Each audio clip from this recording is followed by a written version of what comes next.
There is a chilling irony in the downfall of a patriarch who believes fear and submission are the cornerstones of love. Kody Brown genuinely believed he could force his youngest daughter, Truly, to bow to his draconian, Robyn-centric household rules. He envisioned a kingdom where his demands would seamlessly bend a teenager to his will, forcing her to accept crumbs of affection in a home where she was treated as an unwanted intruder. But his oppressive tactics achieved the exact opposite of his grand design. Instead of breaking her spirit, his suffocating rules and blatant neglect pushed the quiet, observant teenager to execute a permanent escape. He built a fortress to protect his favorite wife, completely blind to the fact that his rigid walls were exactly what drove his youngest child to shatter their relationship forever. Welcome back to Jenny Exposes, where we uncover the darkest truths hiding behind reality television's closed doors. If you want to support the channel and never miss an explosive deep dive, hit that like button, subscribe, and turn on the notification bell right now. What really happened during Truely's last unsupervised visit to Kody and Robyn's sprawling, cluttered mansion?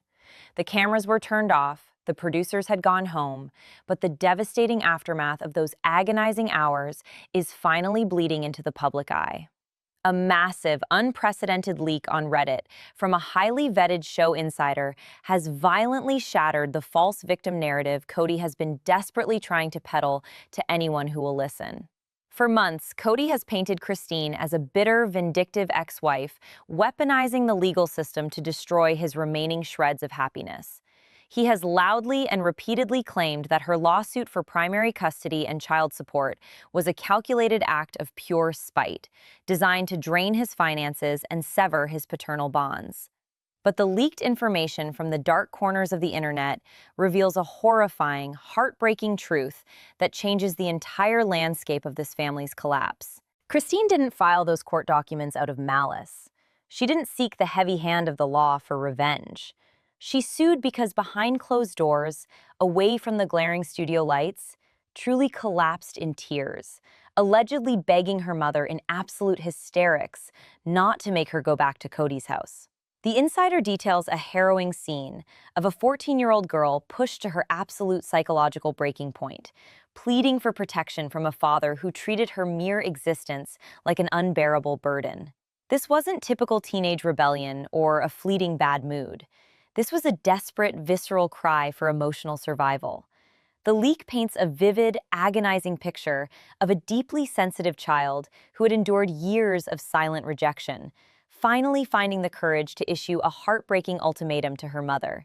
She could not and would not stomach one more weekend walking on eggshells in a house where she was actively made to feel like a trespasser. The terrifying reality of those unsupervised visits allegedly involved Truly being subjected to harsh, arbitrary rules designed specifically to isolate her, keeping her separated from Robyn's children and confined to corners of the house where she wouldn't disrupt the perfect, insulated bubble Kody had built for his chosen family. She was expected to be seen and not heard, to express overwhelming gratitude for the bare minimum of parental supervision, and to quietly swallow the glaring reality that she was entirely unwelcome. Faced with this staggering leak and the public realization of his own monstrous behavior, Kody finds himself trapped in a credibility dilemma of his own making. Instead of looking inward, he is desperately doubling down, screaming from the rooftops that Christine has systematically poisoned Truely's mind against him. He is frantically grasping at the classic tired defense of an abusive narcissist losing his grip on control: parental alienation. He wants the world, and perhaps the courts, to believe that his ex-wife has spent years brainwashing their daughter, weaving a web of lies to turn a loving child into a hostile stranger. But Kody has to face a crushing, insurmountable reality. Truely is no longer a gullible toddler who can be manipulated by whispers. She is a sharp, highly observant 14-year-old young woman capable of forming her own complex opinions based purely on her lived experiences. She has eyes, she has ears, and she has spent her entire adolescence watching her father prioritize Robyn's children while casting her aside like an afterthought. Truely does not need Christine to point out Kody's blatant favoritism. She has lived it in bone-crushing detail. She remembers the missed milestones, the broken promises, the extended absences justified by a pandemic that Kody conveniently used as a shield to abandon his other families. She remembers watching him shower Robyn's daughters with affection, gifts, and unwavering protection, while she was left to wonder why she wasn't worthy of the same paternal devotion. A 14-year-old does not need to be brainwashed to feel the sting of rejection. The poison did not come from Christine's lips. It dripped slowly and steadily from Kody's own actions over a decade of televised emotional abandonment. His frantic accusations of brainwashing are nothing more than a pathetic smokescreen designed to hide his terrifying incompetence as a father. But the stakes are rapidly escalating, moving far beyond the realm of reality TV gossip and Reddit speculation. This isn't just a storyline for the next season.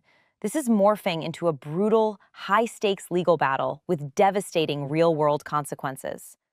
As Christine pushes forward with her custody suit, armed with the harrowing truth of TRUELY's emotional distress, the protective walls of the TLC editing room are crumbling. If the family court judge allows TRUELY to testify, or even express her living preferences privately in chambers, Kody's long history of emotional neglect won't just be fodder for online forums. It will become a matter of permanent, unsealed legal public record. The horrific details of those unsupervised visits, the lack of basic accommodations, and the profound psychological damage inflicted by his favoritism will be written into court transcripts, immortalized in ink, and verified by sworn affidavits. Kody is standing on the precipice of total exposure. In a family court setting, his signature theatrics, his aggressive posturing, and his endless labyrinth of excuses hold absolutely zero weight. A judge will not care about his perceived patriarchal authority or his bizarre demands for unquestioning loyalty. A judge will look at the cold, hard facts of how a child was treated in his care. And the facts, as outlined by the devastating Reddit leak and the years of documented neglect, are entirely damning. The prospect of TRUELY sitting before a legal authority, calmly and bravely articulating exactly why she fears returning to her father's house, is Kody's ultimate nightmare. It strips away his power, dismantles his false narrative, and exposes him to a level of legal and public scrutiny that he cannot manipulate his way out of. The very institution of the court system, designed to protect the vulnerable, is poised to strike the final, fatal blow to his shattered reputation. The most damning piece of this entire tragic puzzle does not require speculation, rumors, or anonymous sources from the internet. The internet, much like the family court system Kody is about to face, never forgets. And the digital footprint of his own televised admissions is delivering a staggering knockout blow to his fragile victim narrative. Resurfaced clips from the show have begun circulating with a ferocious intensity, serving as undeniable, concrete proof of TRUELY's permanent, unwelcome status in the sprawling chateau he shares with Robyn. In these highly documented moments, viewers are forced to watch a multi-millionaire father living in a massive, multi-level home, bursting with empty rooms and excess, explicitly admit to the cameras that he has absolutely no bedroom for his youngest daughter. We are not talking about a lack of luxury.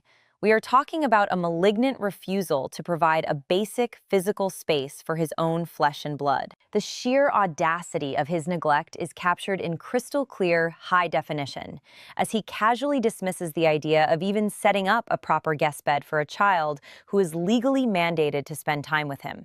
Instead, TRUELY was expected to shrink herself, to compress her entire existence into whatever leftover sliver of space could be spared amidst Robyn's labyrinth of hoarded treasures, Dickens Village collectibles, and expensive art. Every single time that 14-year-old girl walked through the heavy wooden doors of that mansion, she was viscerally reminded by the physical layout of the home itself that she did not belong there. She was a visitor, an imposition, a temporary ghost haunting the halls of a family unit that had moved on without her. To a deeply perceptive teenager, the lack of a bedroom is not just an architectural oversight. It is a loud, daily declaration that she is fundamentally unwanted. This agonizing physical exclusion is the exact breeding ground for the explosive Reddit leak that is currently dismantling Kody's world. You cannot force a child to sleep on the margins of your life and then demand she look at you as her savior. Kody's chronic, inescapable behavioral flaw, His absolute, terrifying inability to take even a singular ounce of accountability has finally driven him into a corner from which there is no escape. He is a man paralyzed by his own monumental ego, suffering from a profound narcissistic injury that prevents him from ever looking in the mirror. To admit that he failed truly, to acknowledge that his suffocating, Robyn-centric rules and blatant lack of effort caused his daughter agonizing emotional distress, would require a level of self-awareness that Kody Brown simply does not possess. It is psychologically easier for him to construct a delusional alternate reality where he is a blameless martyr. He would rather viciously accuse his ex-wife of a coordinated brainwashing campaign, dragging the mother of his child through the mud of public opinion and legal jeopardy, than face the horrifying truth that he is a toxic, absent father. He looks at TRUELY's boundaries, at her desperate tears, and at her refusal to subject herself to his household. And instead of asking how he can fix the broken bond, he immediately looks for someone else to punish. He is weaponizing his own failure, twisting TRUELY's valid, deeply felt emotional trauma into an attack on his authority, completely oblivious to the fact that his unyielding arrogance is the very blade severing their relationship forever. The sheer inauthenticity of Kody's desperate scramble to save face has reached a level of grotesque hypocrisy that even the television producers can no longer stomach.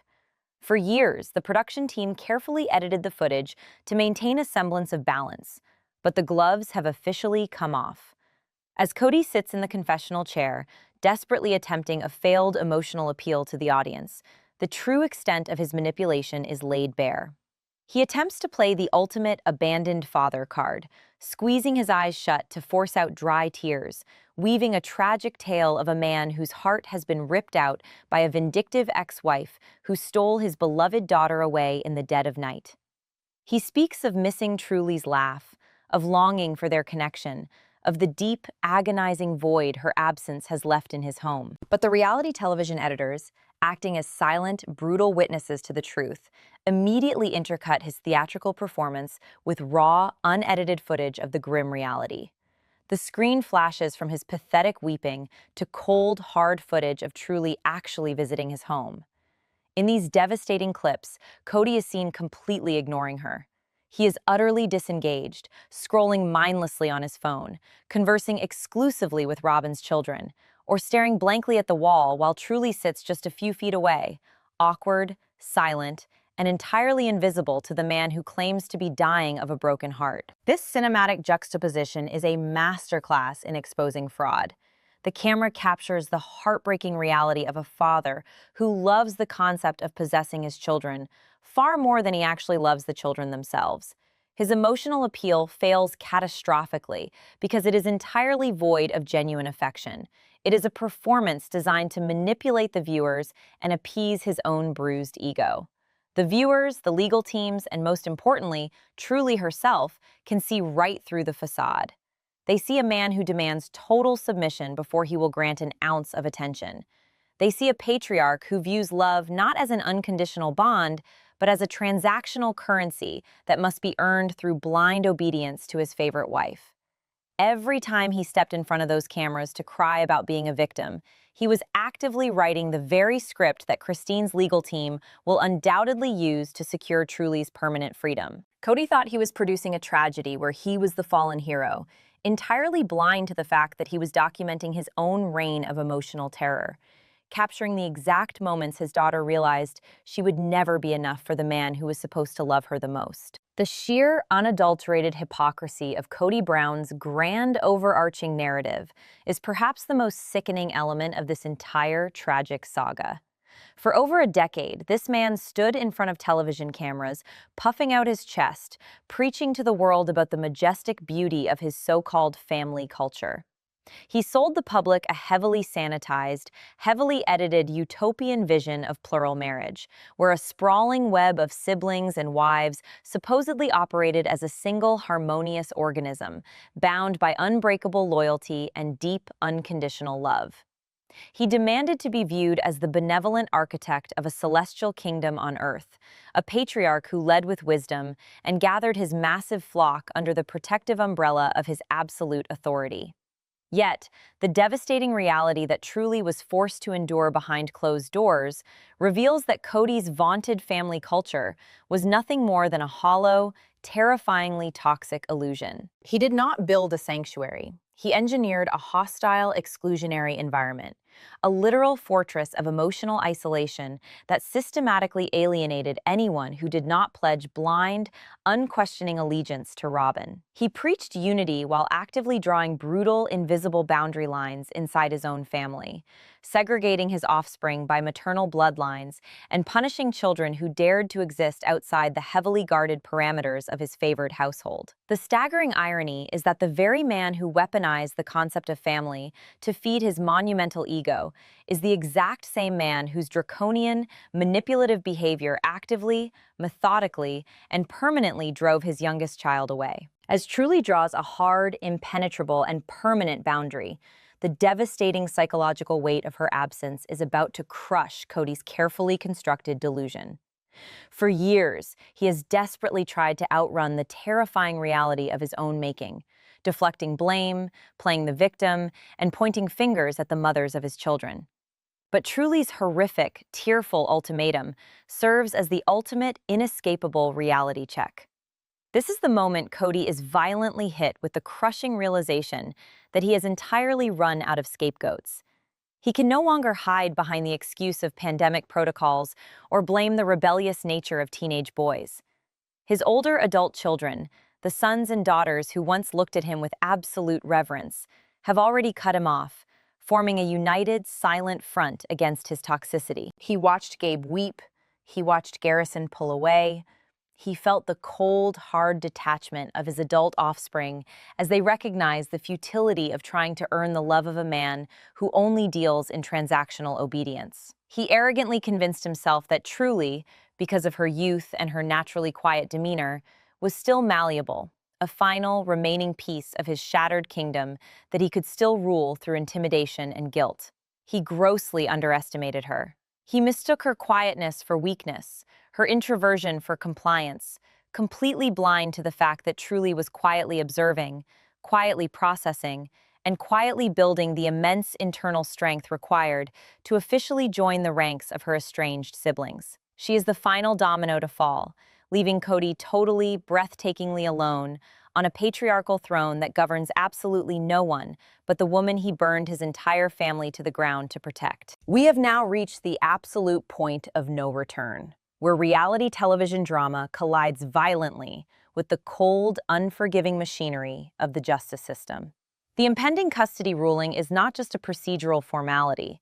It is the ultimate legal reckoning for a man who believed he was entirely above the law of human decency.